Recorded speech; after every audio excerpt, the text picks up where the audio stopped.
Wala. Diba, mag-usap na tayo. Ako ang pupunta sa apartment mo.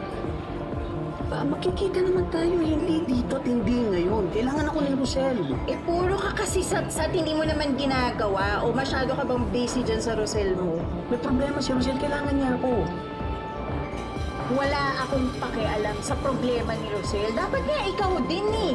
Kasi di ba, kasal-kasalan lang naman yung drama nyo. Anyas may totoong nararamdaman ka na kay Rosel. Sinasabi mo.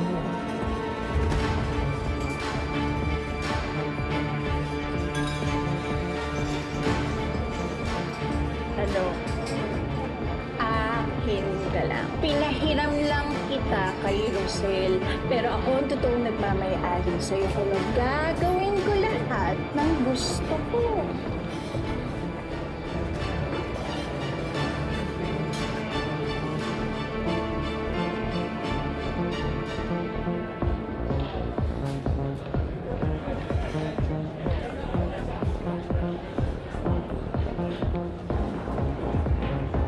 Ano yung feeling na nag-bounce back sa'yo ang karma?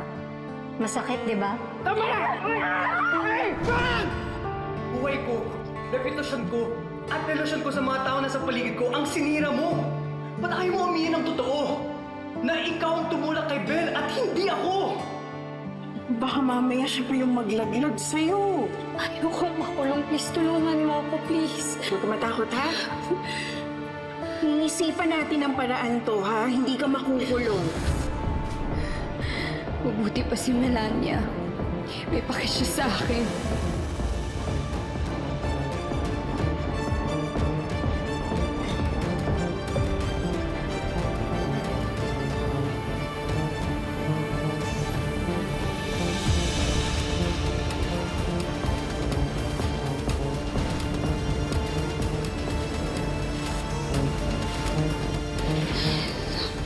May something talaga sa Melania yan. May relasyon talaga sa ng Tito Darius. Isusumbong ko kayo kay nanay.